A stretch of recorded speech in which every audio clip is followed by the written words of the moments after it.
Good morning chapter चल रहा था, देखो फोर्थ आयन एक्सचेंज, आयन विनिमय। ठीक है, इससे पहले की क्लास में बात की थी धनायन विनिमय की। ठीक है, कि मृत्तिका के कण कैसे थे, ऋणावेशित थे, वो किसको अधिशोषित कर रहे थे अपनी सतह पे, धनायनों को। तो धनायन विनिमय किसे कहा था कि एक धनायन दूसरे धनायन को क्या कर दे, प्रतिस्थापित कर दे। और पिछली क्लास में जो पहले वाली क्लास थी उसमें देखा था धनायन विनिमय की क्रियाविधि। मृत्तिका के कण कैसे थे, ऋणावेशित थे, इन्होंने किसको अधिशोषित कर रखा है, धनायनों।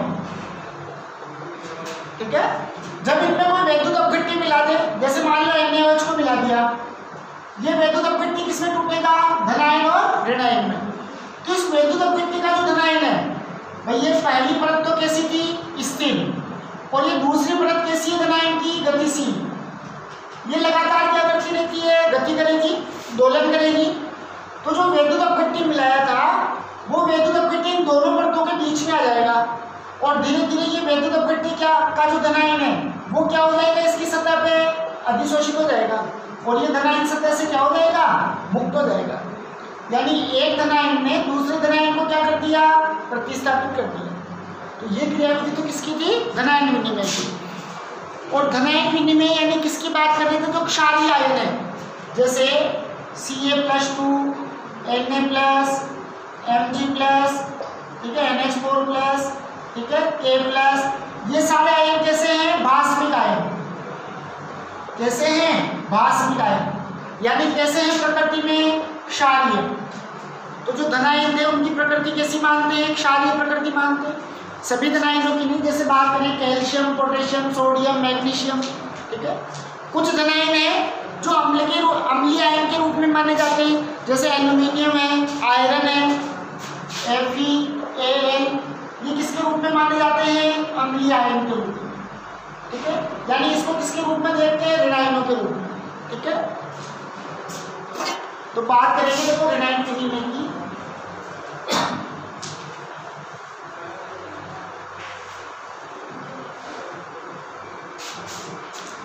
ऋणायन विनिमय किसे कहेंगे, देखो दिया हुआ है, ऋणायन विनिमय को अम्ल विनिमय भी कह देते हैं। क्या कहेंगे, अम्ल विनिमय। क्यों कह रहे हैं अम्ल विनिमय, क्योंकि जिन आयनों के द्वारा ऋणायन विनिमय संपन्न हो रहा है उनकी प्रकृति कैसी है, अम्लीय है। जैसे बात की थी अभी Fe, आयरन और एल्यूमिनियम, दोनों कैसे हैं, अम्लीय आयन मानते हैं। ठीक है, तो ऋणायन विनिमय को क्या कह सकते हैं, अम्ल विनिमय। फॉस्फेट आयन के जिस अंश ने, ठीक है, जैसे मान लो PO4- है, फॉस्फेट आयन है, इस फॉस्फेट आयन के जिस अंश ने FeAl के यौगिकों, ठीक है, एवं सिलिकेट मृदा के साथ प्रतिक्रिया करते हैं। फॉस्फेट आयन के जो भी अंश, मान लो H3PO4 था, ठीक है, फॉस्फोरिक अम्ल था, 3H+ त्याग देगा, किसका निर्माण करेगा, PO4-3, फॉस्फेट आयन। तो फॉस्फेट आयन के जिस अंश ने FeAl के यौगिकों एवं सिलिकेट मृदा के साथ क्या करते हैं, क्रिया करते हैं। ठीक है, तो उसके स्थान पर अन्य ऋणायन, भाई फॉस्फेट आयन है, ठीक है, फॉस्फेट आयन है तो क्या है, ऋणायन के रूप में। तो फॉस्फेट आयन के जिस अंश के साथ कौन क्रिया कर ले, Fe और Al। ठीक है, तो ये भी कैसे हैं, अम्लीय आयन है, यानी कैसे हैं, ऋणावेशित आयन के रूप में मानेंगे। तो FeAl के यौगिक एवं सिलिकेट मृदा के साथ क्या करते हैं, क्रिया करते हैं। उसके स्थान पर, अब मृदा का जो कोलाइड है वो कैसा है, खुद ही ऋणावेशित कोलाइड है। ठीक है, तो उसके स्थान पर अन्य ऋणायन जैसे OH- आ गए। ठीक है, तो मृदा या सिलिकेट के लिए जो भी है कैसी है, खुद स्वयं कैसी, ऋणावेशित कोलाइड है। तो उनके ऋणावेश के स्थान पे, उनके ऋणायन के स्थान पे कौन आ जाए, OH-। तो उस ऋणायन को तो हटा दिया, उनकी जगह कौन आ गया, OH-, यानी दूसरा ऋणायन आ गया। तो वही चीज़ है, देखो एक ऋणायन ने दूसरे ऋणायन को क्या कर दिया, प्रतिस्थापित कर दिया। ठीक है, तो ये प्रक्रिया क्या कहलाएगी, ऋणायन विनिमय, या क्या कह सकते हैं, अम्ल विनिमय। क्यों, क्योंकि अम्लीय आयनों के द्वारा क्या होती है, संचालित होगी। ठीक है, तो अन्य ऋणायन जैसे OH- आ जाते हैं। ठीक है, तो ऐसे विस्थापन को क्या कह देते हैं, देखो ऋणायन विनिमय कहते हैं। फिर दी हुई है देखो ऋणायन विनिमय की क्रियाविधि। ठीक है, देखो ROH एल्कोहल था और RNH2 क्या था, एमीन। ठीक है, एलिफेटिक एमीन। अब दोनों किससे क्रिया कर रहे हैं, अम्ल से, अम्लीय विनिमय है। ठीक है, किससे क्रिया कर रहे हैं, अम्लीय आयनों से, H2SO4 और HCl। H2SO4 कितने H प्लस दे सकता है? 2 H प्लस। एक पद में एक H प्लस देगा, दूसरे पद में दूसरा H प्लस भी दे सकता है। तो मान लो H2SO4 ने कितना H प्लस दिया? 1 H प्लस। ये H प्लस किसने ले लिया? एल्कोहल ने। तो क्या बन गया? ROH पहले था, एक H प्लस और जुड़ जाएगा, तो क्या बन गया? ROH2 plus. क्या मुक्त हो गया? HSO4 minus. एमीन था RNH2, HCl से क्रिया करेगा, HCl किसमें टूटेगा? H प्लस और Cl माइनस में। तो ये H प्लस कौन ले लेगा? एमीन। तो क्या बन गया? NH2 था, एक H प्लस उड़ गया तो NH3 प्लस। साथ में क्या मुक्त हो गया? Cl माइनस आएगा। ठीक है, तो एल्कोहल और एमीन का उदाहरण लिया कि दोनों अम्लीय आयनों से अम्ल से क्रिया करके किसका निर्माण कर रहे हैं? धन आयन और ऋण आयन का। ठीक है, ROH2 प्लस, साथ में HSO4 माइनस मुक्त हो गया ऋण आयन, RNH3 प्लस, साथ में कौन सा ऋण आयन मुक्त हो गया? Cl minus ion.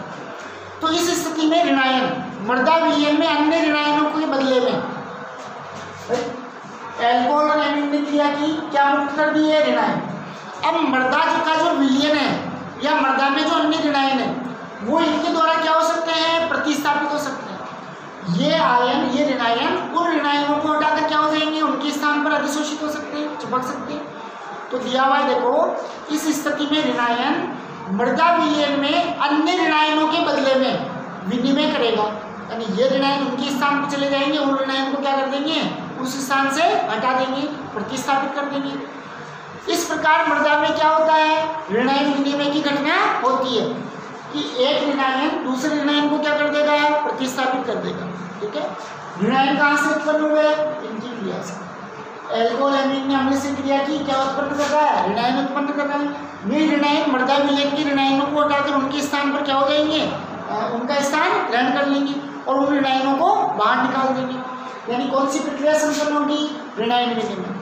क्या कह सकते हैं? अम्ल विनिमय। ऋण आयन किसके द्वारा उत्पन्न हो रहे हैं? अम्ल के द्वारा।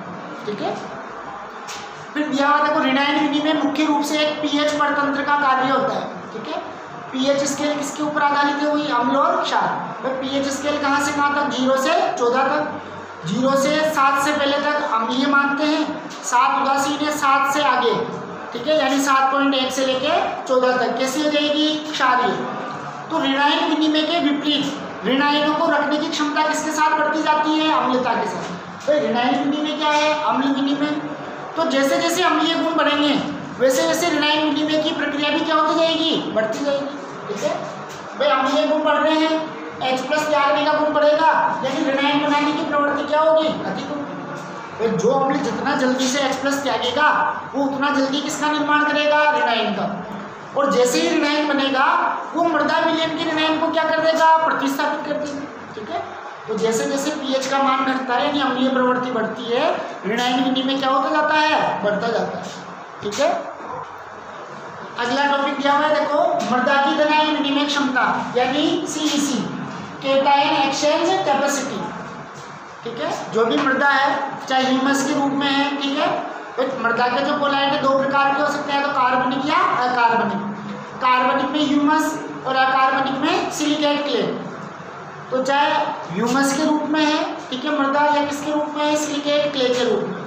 उसकी धन आयन विनिमय क्षमता कितनी होगी? यानी धन आयन विनिमय की क्रियाशीलता की बात करते हैं। ठीक है, तो देखो मृदा की धन आयन विनिमय क्षमता CEC, केटायन एक्सचेंज कैपेसिटी, मृदा संकीर्ण की उस क्षमता को निरूपित करता है जिससे मृदा संकीर्ण पर, मृदा संकीर्ण यानी मृदा पृष्ठ पर, तो मृदा कैसी थी? ऋणावेशित थी। मृदा कोलाइड था, ह्यूमस है या सिलिकेट क्ले है, कैसी है मृदा कोलाइड? ऋणावेशित। ये अपने मृदा संकीर्ण पर यानी अपने पृष्ठ पर किसको अधिशोषित करेंगे? धन आयनों को। तो चाहे सिलिकेट क्ले है या ह्यूमस है, वही धन आयनों को कितना विनिमय करते हैं, वही क्या कहलाती है? उनकी धन आयन विनिमय क्षमता।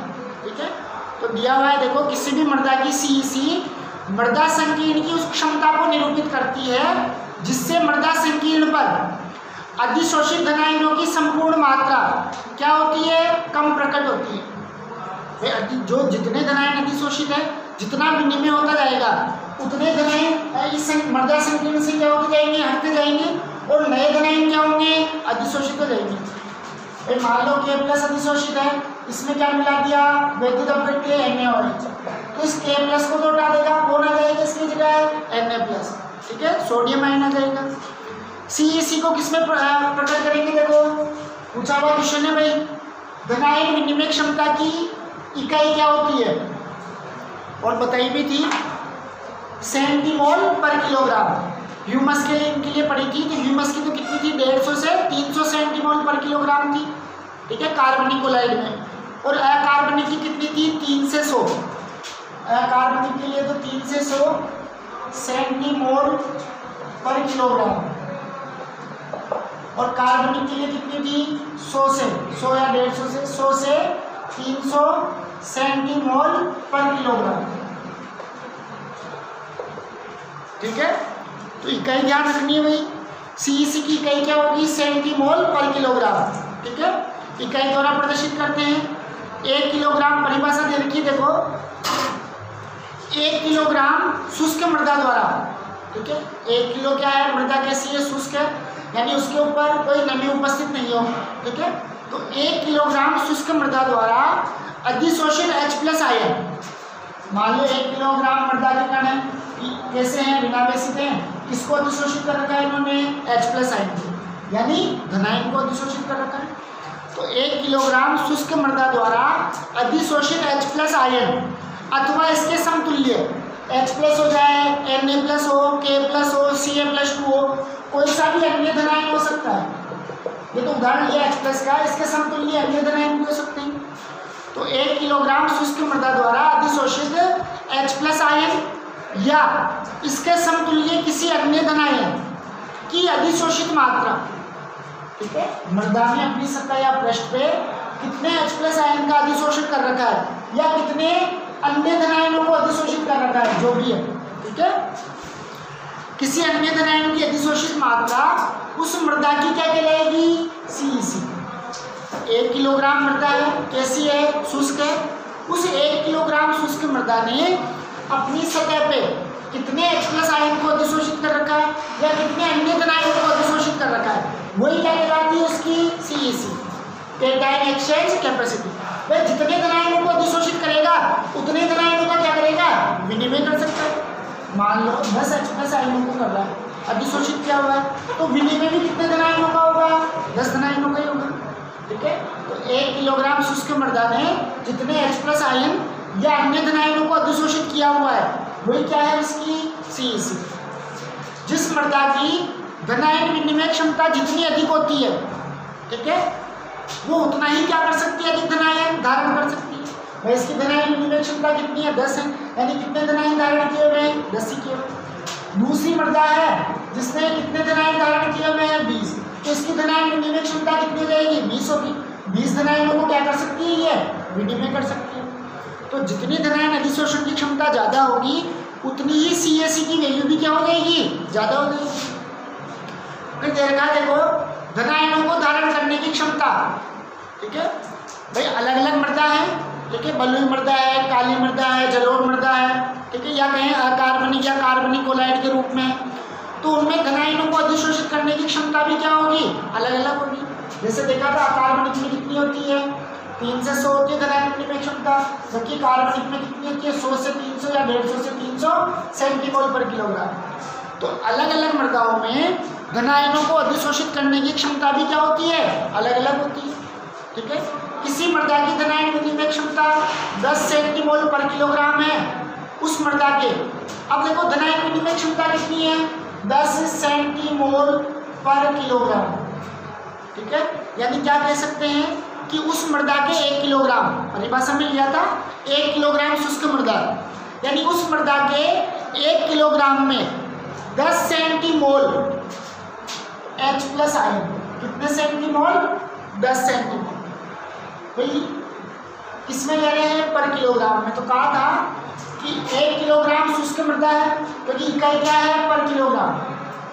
तो 1 किलोग्राम शुष्क मृदा ने कितने H+ आयनों को अधिशोषित कर रखा है, या कितने अन्य धनायनों को अधिशोषित कर रखा है, वही क्या थी उसकी CEC।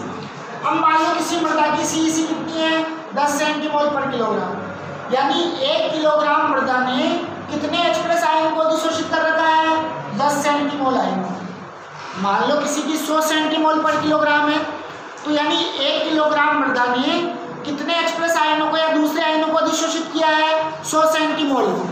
ठीक है, तो 1 किलोग्राम मृदा में 10 सेंटीमोल H+ आयन क्या है? अधिशोषित है। ठीक है, फिर और दे रखा है देखो, मिली तुल्यांक प्रति 100 ग्राम पर किलोग्राम इकाई के स्थान पर अंतरराष्ट्रीय मानक। तो पहले अलग इकाई यूज की जाती थी, मिली तुल्यांक करिए, आजकल कौन सी लेते हैं? पर किलोग्राम। ठीक है, बड़ी यूनिट के रूप में। फिर देखो मृदा के लिए ह्यूमस की धनायन विनिमय क्षमता, ये खुद कर पढ़ेंगे भाई, केओलिनाइट, इलाइट, मोनोमोडिलोलाइट, ठीक है, क्लोराइड, जितने भी मृदाएं दे रखी है उनकी धनायन विनिमय क्षमता क्या है, ये मान अपने को याद करना है भाई।